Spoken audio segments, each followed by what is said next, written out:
Hi, let us understand how the token hierarchy works as well as the orphan tokens. Whenever a token is getting created, the token will be a child of the parent token with which the user have logged in. So when I am creating a token, the user with which I have logged in should have the permission to create a token. For that, I need to have the capability create and update within the auth/token/create. And when I'm creating a token, the child of it will be having the property of the parent, and when the parent TTL is getting expired, automatically the child will also get expired even if the TTL is higher than the parent. And this particular hierarchy will not be there as a part of the orphan token. They will not have any parents and they are the only token. There will not be any parent or any children to the orphan tokens. Regarding the TTL within the token hierarchy, let's assume I do have these 4 tokens. The first token having 18 minutes as the TTL, with which I'm going to create another token that's going to have 15 minutes as TTL. And using this specific token, I'm creating 2 other tokens where the TTL is 2 minutes for one token and 20 minutes for another token.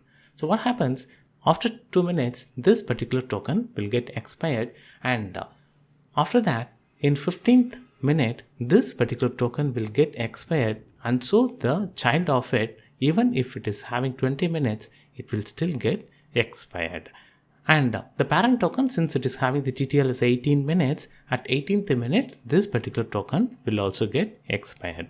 This is how the hierarchy will work, and even if the TTL is higher, once the parent token gets expired, all the child of it will also get expired. This will be very useful when I'm creating the token within any project.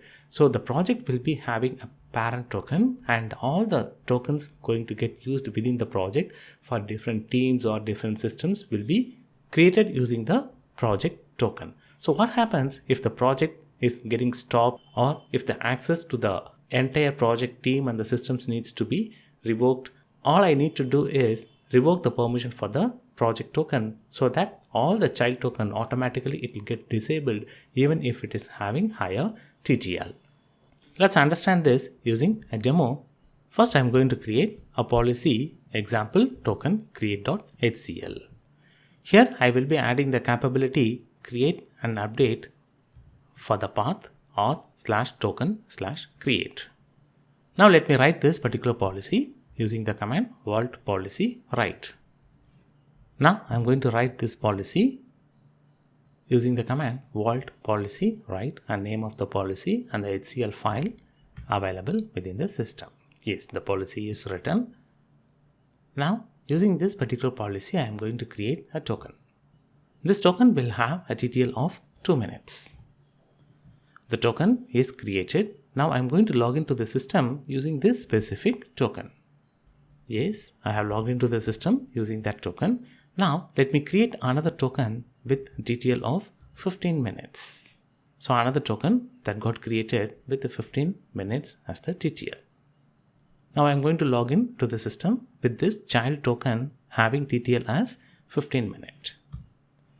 Yes, I'm able to log in. Now I'm going to do a lookup of this particular system using the command vault token lookup. So this is the token I had logged in. The creation TTL is 15 minutes and the TTL it's saying 14 minutes 22 seconds. But what happens? The parent which was used to create this particular token was having TTL as 2 minutes.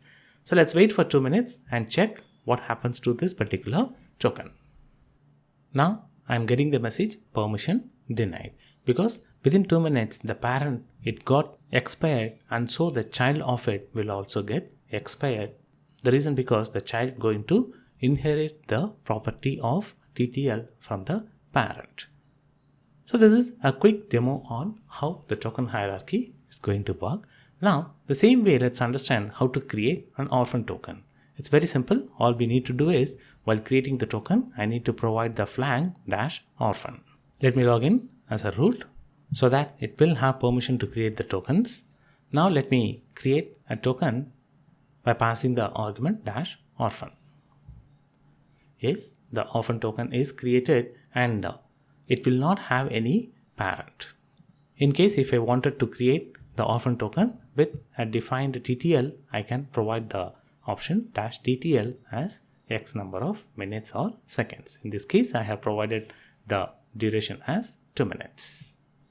This is a quick summary on how the token hierarchy works and the option to create the orphan token.